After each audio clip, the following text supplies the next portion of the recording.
Hey, what's up? This is Nick from the Spill Canvas, and you're on Blunt. I have Nick from the Spill Canvas right here on Blunt. It is Ned. Nick, how are you, man? I'm doing excellent, Ned. Thank you so much for having me, man. Anytime. Very much looking forward to it. Now, you guys are set to head down under. What you got you most excited about this Australian run with the Juliana Theory? I mean, it's our first time in Australia, so that's just a massive milestone for us getting to finally come down there.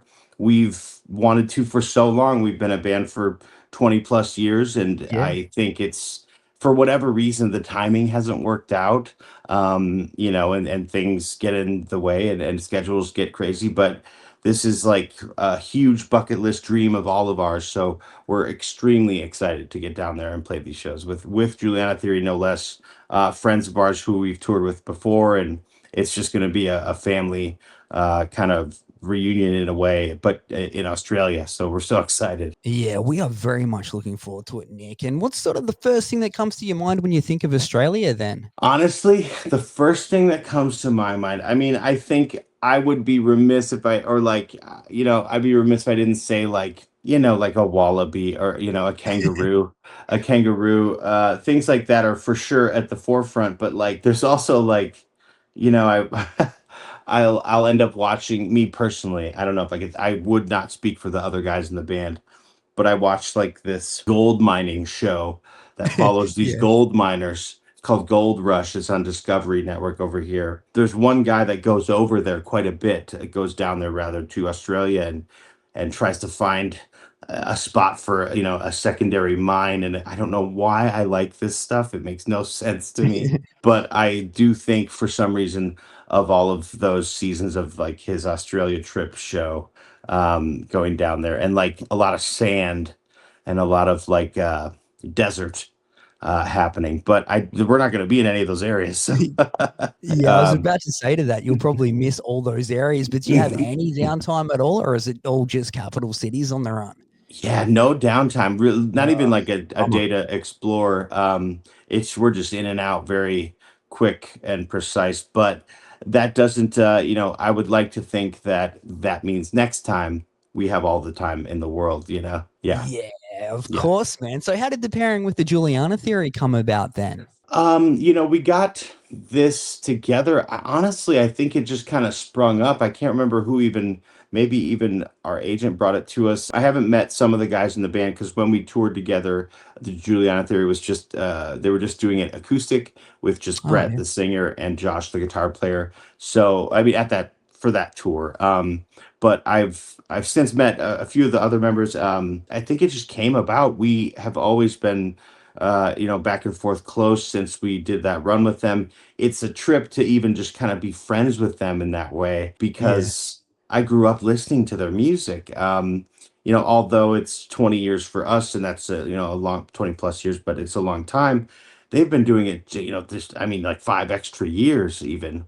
And so that's very wild. It works out so perfectly with the 20-year anniversary of the each of our respective records, and doing like a full album play and celebrating 20 years. So it's very cool. I'm so excited. Yeah, very well said. And One Fell Swoop, of course, going 20 years. What are your best memories from recording that album? Oh my gosh. Best memories from recording One Fell Swoop. I had recorded and made a record and recorded other music prior to One Fell Swoop for sure. But there was one earlier Spill Canvas album that was really just me and some friends that came in to play music, and they were really just demos, but they ended up I just put it out as a record. But I didn't really quite know how to sing, like what my actual literal voice would sound like when I Mm, wanted to sing the way I wanted to in a rock band that I wanted to, in the Spill Canvas rock band version I was trying to get to. And I really, I mean, quite literally found my voice in that recording yeah. session of making One Fell Swoop. And it was honestly the first time I was in a real legitimate like professional studio setting. So all of the gear was new to me, all of the workflow of the day, and like we worked with an amazing producer, engineer, and mixing person, Ed Rose. He was incredible.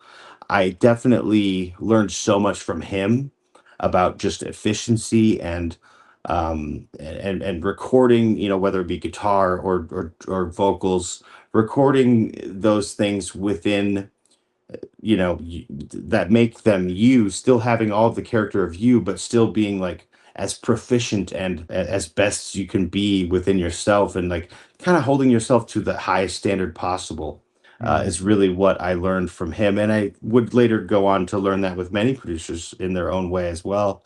But just I was the basis and the groundwork for all of my future and present lessons within recording a record was founded really within the making of One Fell Swoop. There you go. And it dropped August 9, 2005. Do you remember what was big back around then? Yeah, I mean, like I remember what was big back around then. What I considered really big, what that was happening was like, Um, there was a band from Seattle called Gatsby's American Dream that was really popping up. There's a band, this band Say Anything, who I still love today. They were kind of Yeah. beginning. I had was very inspired by the lyrics of Max from Say Anything. Actually, while I was recording this record, One Fell Swoop, I want to say yeah, I'm pretty positive Fall Out Boy had been already going for a bit at that point, or had just started with the first record. I think it was just really exciting time, for us, and just for the scene. I can't recall anything else that was really happening at Man, that time. that's a very off-key question, and, like, you had absolutely no I didn't tell you about this beforehand, and you've just dropped a Yeah. bunch of things. I had to research. Me and Yeah. you were Yeah. battling here's some fun facts about that time. Mariah Carey was number 1 back then. We Belong Together. Were you a fan of that one? Oh, I was. I have a I definitely don't think it's Mariah's best work, but I do like her. I mean, she's like her voice is ridiculous. Obviously, it's not something I listen to all the time, but I do. There are a few songs I've even thought of trying to cover of Oh, there Mariah you Carey, go.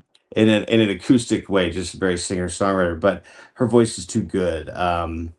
Yeah, that's interesting. I didn't know that she was number that's wild.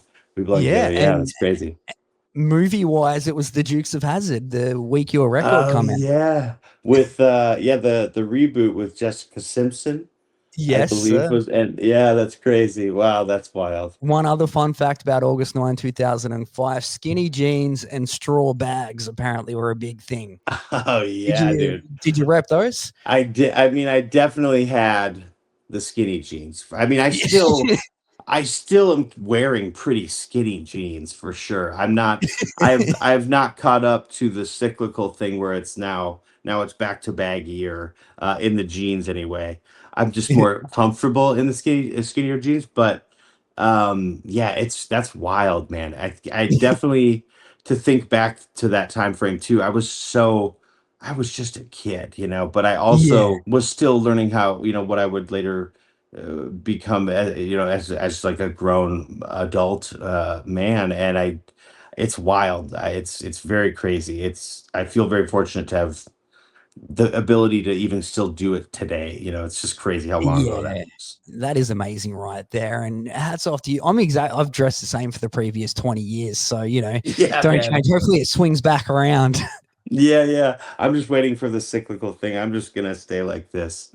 Yeah. We'll just stay in all black, and I'll just keep it that way for Yeah, forever. just keep it that way forever. I Yeah, love yeah. it. Well, You know. well, man, your songs is sort of deeply emotional storytelling type vibe. Do you feel your relationship with those has sort of evolved throughout the time you've been touring and playing and whatnot? Absolutely. I think that, yeah, it's a great question. I think, I definitely started this project with, when I was graduating high school. I was very interested in, maybe becoming a short story writer, like Yeah, cool. fiction, but like short stories. And I really just love writing and storytelling in its at its core. But music it just kind of took over and was even more of an obsession and love. And so I kind of got to, I feel as though I embodied the role of a songwriter and lead singer kind of perfectly within my interests, because I love writing it and I love storytelling. And I got to play the music, and interweave that storytelling within to the lyrics. And so it started off with, a song like this song, The Tide, which is like on our first record. And Yeah. it's a story song. It has nothing to do with me, but which is very interesting because I will look back now 5 years after that song came out, or a song like Self Conclusion, which is also on One Fell Swoop, and that's another story song about these two individuals. And I'm not speaking from my own point of view, or so I thought, but looking back now, it is very interesting. I believe that I could fit into the role of a lot of these characters within the songs that are specifically story based Mm. in that way. And I embody them in a lot of ways. And so that's such a trip. I definitely think that today I haven't really written another story song since Self Conclusion, which was on One Fell Swoop. Albeit, they are stories, but they're more expressions, a little more abstract. They're not exactly stories. I think that I'm probably far away from the storytelling formula within the lyrics. I don't know that I would ever go back there just because I That's interesting. continue to have stuff to say, and so regarding feelings and other things like that. So, but I love that it's a part of the our lexicon. You know, Yeah, well, 100%. I love hearing that. And it brings me to the question, how do you sort of balance keeping your longtime fans happy while still pushing forward creatively? it's a great question. The balance, oh man, the balance is tough. The balance Mm. between longtime fans and keeping them happy and writing new music is just kind of almost an age old thing. Yeah, it really It's is. been happening forever to all these artists that have done paved the way before us. And even as a fan of music as well myself, some of my all-time favorite bands and artists were during I found and listened to their new records during times in my life that were so whatever, insert whatever emotion into that. And so you Yeah. you build a life around that record and that sound of that band at that time, and how it relates to you, and you connect with it in your own special way, which is like the best part of music. But as you get older, like myself personally, I have maybe not liked some of my favorite bands' new stuff as much as their old stuff, and I fully feel that from a fan's point of view, from our my point of view as a creator and artist in that way. I think that you definitely want to be cognizant and mindful of the fact that you have fans that will like a specific thing that you do or can do, but I think we've been building and creating this long that we have the most incredible fans, and they're Mm. wildly thoughtful, very very kind people, Loyal too, and yeah. very loyal and Yeah. devoted in that way. And they've always been very supportive of all the kinds of avenues that we may try for new stuff. And I think honestly, this next year when we get new music finally out there, I've been writing so much and we've been writing so much. The new music it will always still be the spill canvas, no matter what kind of mystery door we open and go into and explore.